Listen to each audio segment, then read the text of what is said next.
Kita tanya orang lelaki kan, contoh. Tak tanya siapa ni? Kalau awak lalu sebelah perempuan yang wangi,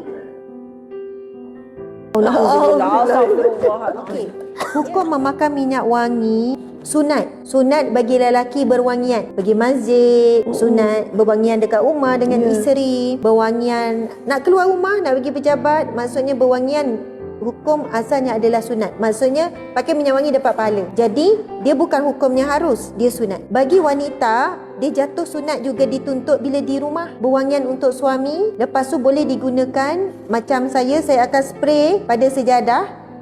Dah spray pada kain telekung. Kain telekung semayang. Kain telekung. Kain telekung. So kita pun spray. Jadi wangian ni sebenarnya antara impact terawal bila ada wangian, dia bagi tenang. Betul bagi tak? Mood yang best kan. Bagi mood yang best. Sebenarnya. Dia bantu fokus. Ya, betul. Sebelum tu contoh serabut masalah macam ni kerja serabut gini lepas masak ni. Lepas tu kita pun sembuh sikit. Kita jadi tenang sekejap. Lepas tu bantu aroma tu bantu fokus kerja. Okey, nak solat. Lagi-lagi sebab harumannya adalah haruman raudah. Jadi, bagaimana hukum wanita berwangian di luar rumah? Hukum asal harus dengan syarat tidak tercium pada ajnabi. Ajnabi ni adalah lelaki asing. Maksudnya, bila kita tanya kawan sebelah, bau tak? Oh, ada pakai ke?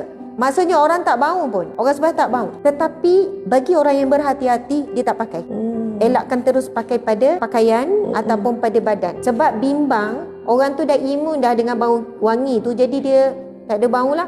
Rupanya dia pun pakai wangian juga. Jadi bagi wanita untuk mengelakkan melampaui batas tanpa sedar, elak daripada awal. Kalau saya tak pakai wangian pada badan bila keluar daripada rumah. Tapi bila dalam rumah je, kita memang nak berwangian dan sebagainya. Jadi kita dapat pahala berwangian untuk suami, untuk keluarga. Jadi tuan-puan sekalian, hukum bagi wanita sekiranya berwangian sehingga tercium pada ajnabi sampai Nabi sebut dia umpama seperti pelacur.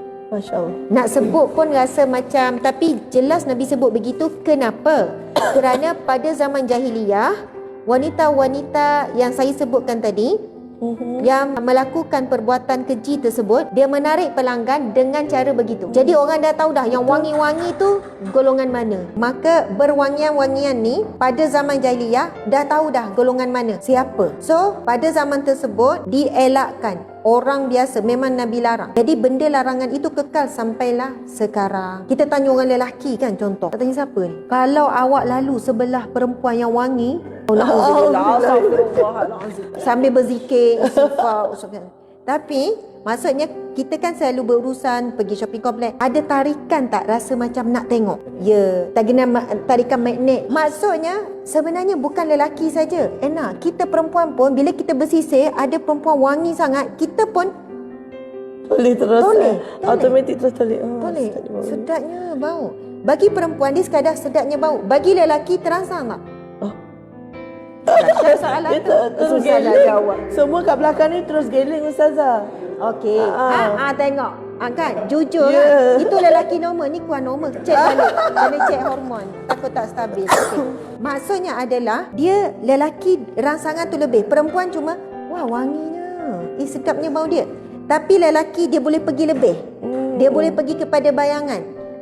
Dia boleh pergi kepada, dia bukan Lain sekadar daripada tu. tu. Dia boleh pergi lebih jauh. Dia boleh pergi kepada maksiat hati, maksiat mata, maksiat fikiran, membayangkan lebih. Sekarang kita tak boleh kata apalah lelaki ni tak tunduk pandangan, apalah lelaki tak boleh kontrol.